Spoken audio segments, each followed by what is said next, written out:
नमस्कार दोस्तों, कैसे हैं आप लोग। आशा करते हो कि अच्छे होंगे। आज मैं लेके आया हूँ क्लास 10 का फिजिक्स। फिजिक्स में कौन सा चैप्टर है? ये चैप्टर है दोस्तों, विद्युत धारा एवं चुंबक प्रभाव। विद्युत धारा एवं चुंबक प्रभाव, इसमें हम लोग पढ़ा रहे हैं विद्युत चुंबक। विद्युत चुंबक, विद्युत चुंबक किसे कहते हैं दोस्तों?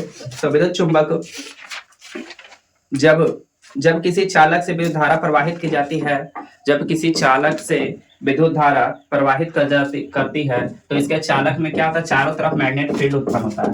जैसे ये मेटल का एक धातु है, मेटल का एक धातु, मेटल का मतलब होता है धातु। ये मेटल है, इस पे से हम क्या करेंगे? करंट को प्रवाहित करेंगे, विद्युत धारा को क्या करेंगे? विद्युत धारा को प्रवाहित करेंगे। इसमें विद्युत धारा को प्रवाहित करने पर ये क्या होता है? ये मैग्नेट बन जाता है। क्या बन जाता है? चुंबक। क्या बन जाता है दोस्तों? चुंबक बन जाता है।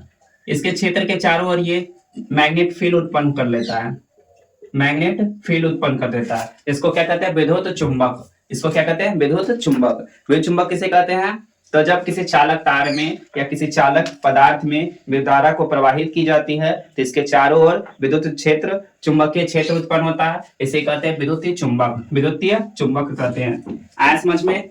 विद्युत चुंबक की खोज किसने की थी? विद्युत चुंबक की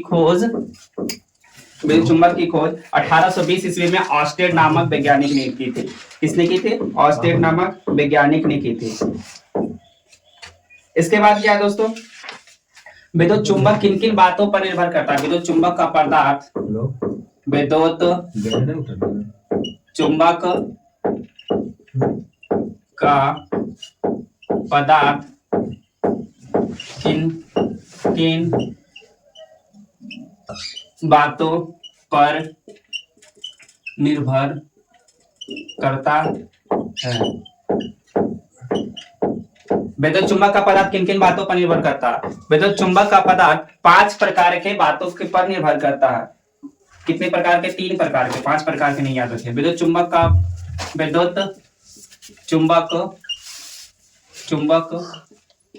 3 बातों पर निर्भर करता है। सबसे पहला क्या है? परिनालिका में फेरों की संख्या। परिनालिका में फेरों की संख्या। दूसरा क्या है? दूसरा है विद्युत धारा का परिमाण। विद्युत धारा का परिमाण। तीसरा क्या है? तीसरा आप लोग का है क्रोड के पदार्थ, क्रोड के पदार्थ की प्राकृतिक पर। ये 3 इंपॉर्टेंट बात है जिसपे क्या होता है? विद्युत चुंबक बनने पर निर्भर करता है कि वह चुंबक कितना शक्तिशाली बनेगा। सबसे पहला क्या है? परिनालिका में फेरों की संख्या। परिनालिका में फेरों की संख्या। दूसरा क्या है? विद्युत परिमाण। तीसरा क्या? क्रोड के पदार्थ की प्राकृतिक पर। कोड के पदार्थ की प्राकृतिक पर। जैसे हम एग्जांपल में समझाते हैं अभी तुरंत, देखिए।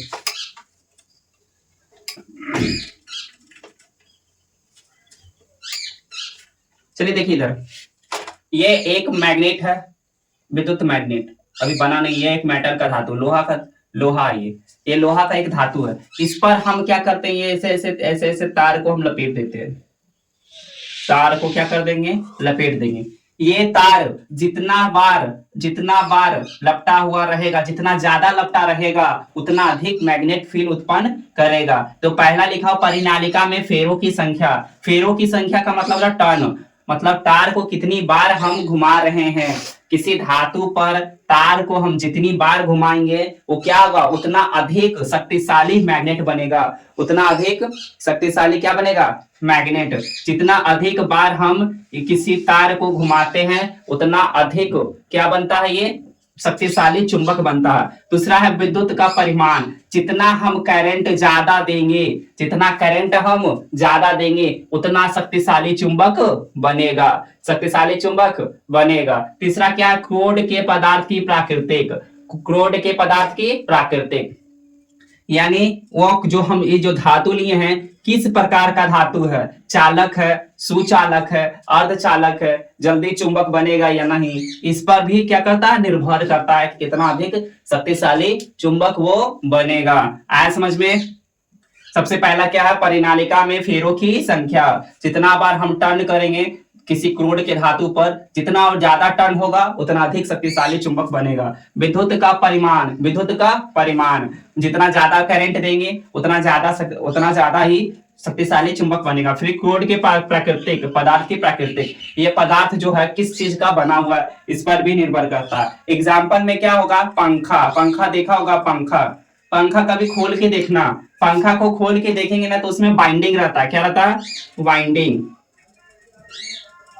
इस पे वाइंडिंग रहता है। तो ये वाइंडिंग क्या करता है, तारों को लपेट कर बनाया जाता है वाइंडिंग, और इसमें करंट को दिया जाता है। तो जितना तारों की संख्या ज्यादा रहती है उसमें उतना वो पंखा तेजी से घूमता है, वाइंडिंग उसका मजबूत होता है। मोटर की तुलना, मोटर में ज्यादा वाइंडिंग रहेगा, पंखा में कम वाइंडिंग रहेगा, क्योंकि मोटर क्या है, बहुत ही शक्तिशाली उपकरण है। फिर विद्युत का परिमाण, अगर हम वाइंडिंग मजबूत है, करंट को हम कम दे रहे हैं, करंट को पंखा में क्या दे रहे हैं, कम दे रहे हैं, तो पंखा धीरे धीरे चलेगा, पंखा क्या करेगा, धीरे धीरे घूमेगा।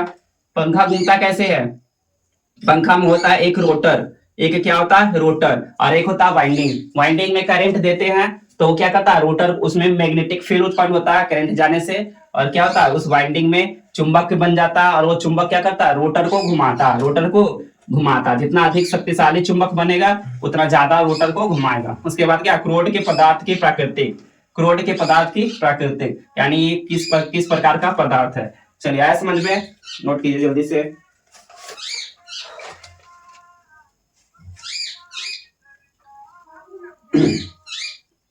चलिए अगला क्वेश्चन है, फ्लोमिंग का वाम हस्त का नियम, फ्लोमिंग का वाम हस्त का नियम, इंपॉर्टेंट क्वेश्चन है, बार बार पूछता है, वीवीआई कीजिएगा।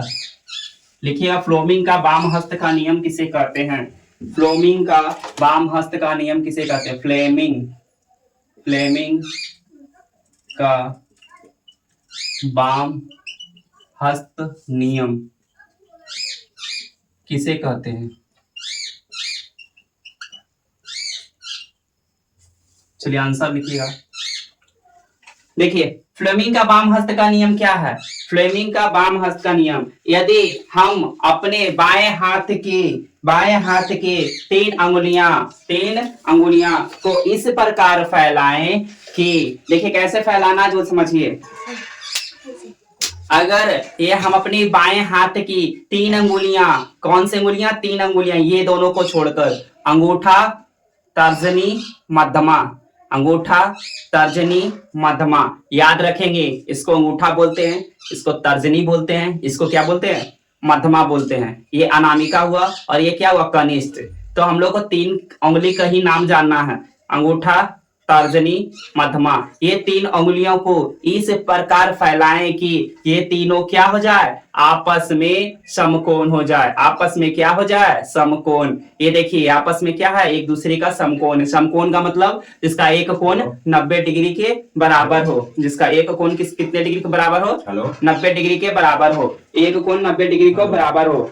तो तर्जनी जो है चुंबकीय क्षेत्र की दिशा, तर्जनी जो है चुंबकीय क्षेत्र की दिशा दर्शाती है, तर्जनी किसकी दिशा दर्शाती है, चुंबकीय क्षेत्र की। मध्यमा जो है ये मध्यमा धारा की दिशा दर्शाती है, किसकी दिशा, धारा की दिशा दर्शाती है। और अंगूठा धारावाही चालक की दिशा को क्या करती है, इंगित करती है। चलिए इसको हम नोट करेंगे। चलिए फ्लोमिंग का बाएं हस्त का नियम क्या है, तो लिखेंगे, हम अपने बाएं हाथ की तीन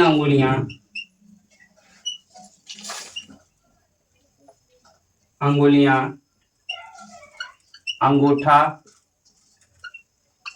मध्यमा तथा तर्जनी को इस प्रकार फैलाए कि वह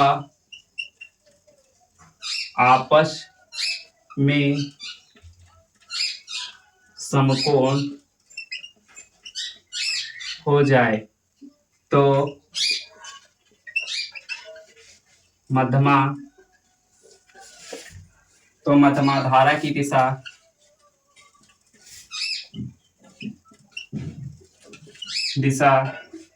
अंगूठा चालक पर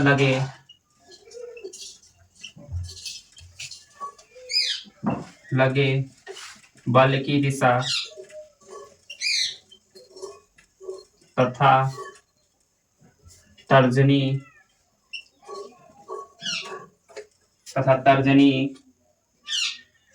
चुंबकीय क्षेत्र की दिशा चुंबक क्षेत्र की दिशा को दर्शाती है। ये हमारा क्या है, फ्लोमिंग का बाएं हस्त का नियम है। ये हमारा क्या है, फ्लोमिंग का बाएं हस्त का नियम। ये हमारा फ्लोमिंग का बाएं हस्त का नियम है। चलिए नोट कीजिए, VVI कीजिएगा इस क्वेश्चन को, VVI कीजिएगा इस क्वेश्चन को, VVI कीजिएगा। चलिए, फ्लोमिंग का बाएं हस्त का नियम, ये 5 नंबर के क्वेश्चन में आपको लिखने के लिए आएगा। फ्लोमिंग का बाएं हस्त का नियम किसे कहते हैं। चलिए अगला क्वेश्चन लिखो, विद्युत मोटर। अगला क्वेश्चन देखेंगे हम लोग, विद्युत मोटर किसे कहते हैं। विद्युत चुंबक खत्म हो गया, विद्युत मोटर में आएंगे हम लोग। विद्युत मोटर। चलिए विद्युत मोटर किसे कहते हैं, चलिए जल्दी से नोट कीजिए।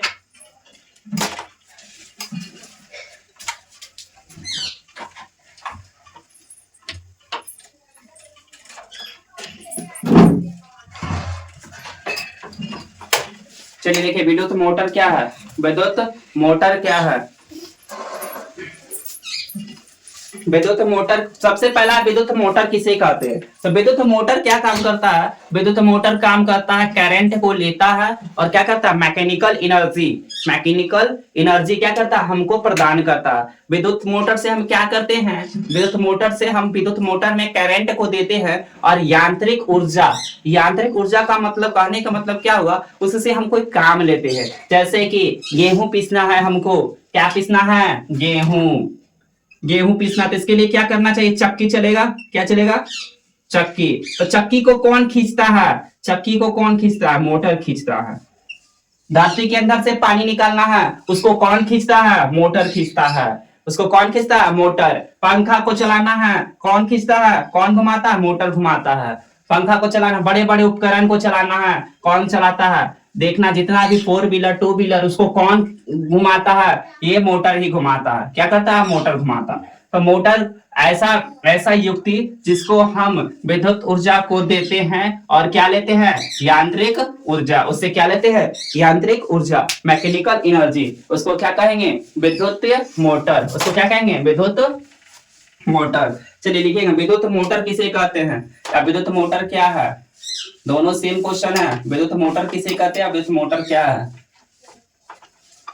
विद्युत मोटर किसे कहते हैं, चलिए आंसर कीजिए, आंसर लिखिएगा, वैसा युक्ति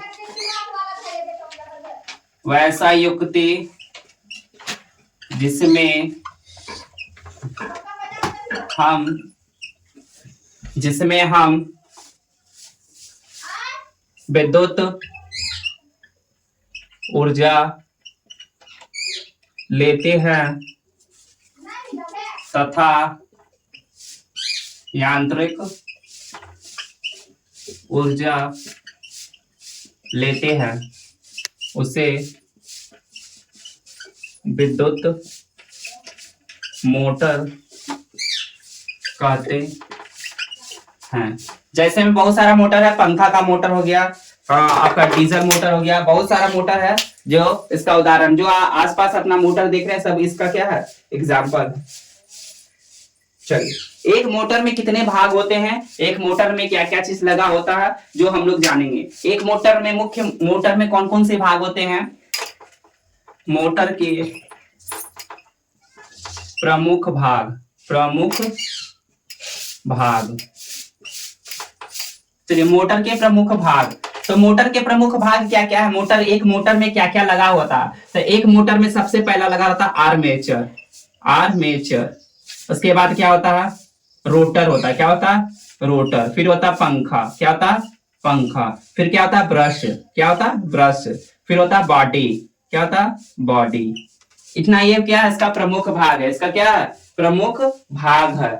उसका क्या? प्रमुख भाग। जैसे एक मोटर का हम क्या कर रहे हैं? फिगर ड्रॉ कर रहे हैं, देखिए।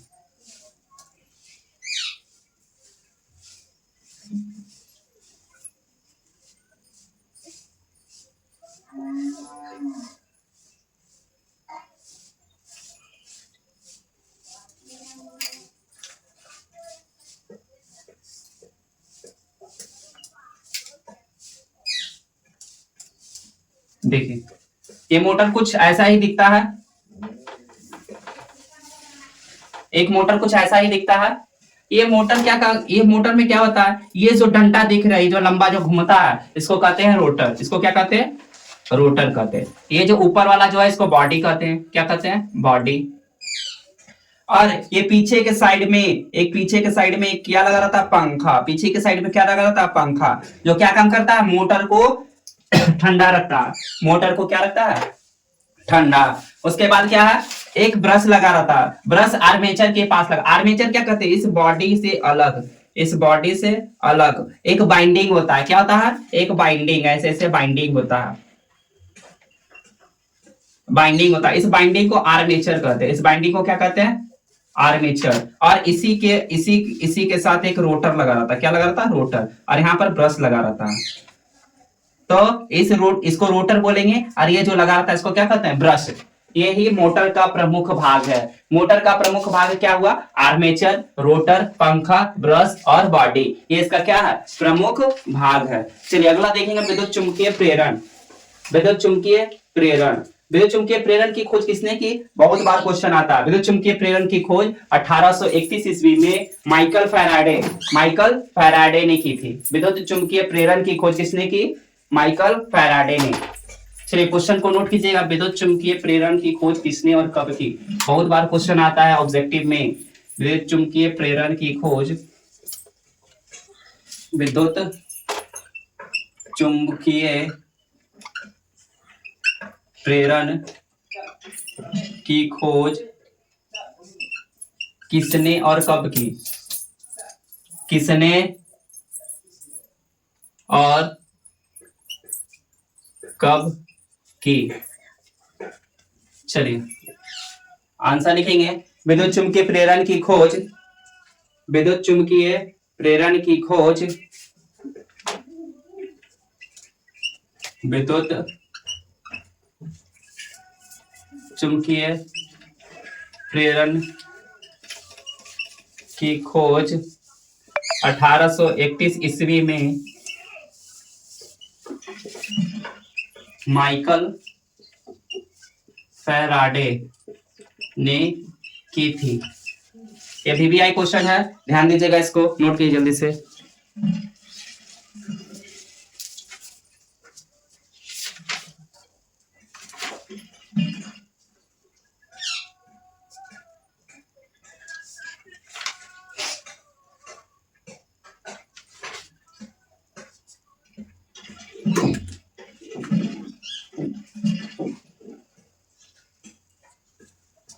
चलिए विद्युत चुंबकीय प्रेरण क्या है? क्या है क्वेश्चन? विद्युत चुंबकीय प्रेरण क्या है? अगला क्वेश्चन लिखेंगे, विद्युत चुंबकीय प्रेरण क्या है? विद्युत चुंबकीय प्रेरण क्या है?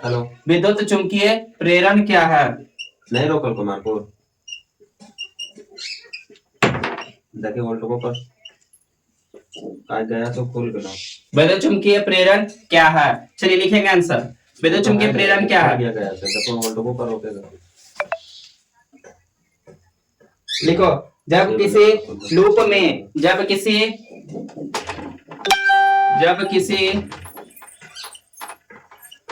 लूप में विद्युत धारा प्रवाहित की जाती है तो तब तक ही उसमें विद्युत चुंबक का प्रभाव रहता है।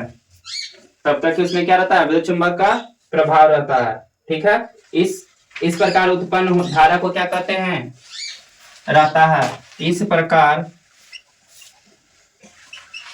उत्पन्न धारा को प्रेरित धारा कहते हैं। क्या कहते हैं, प्रेरित धारा कहते हैं। इस प्रकार उत्पन्न धारा को क्या कहते हैं, प्रेरित धारा कहते हैं।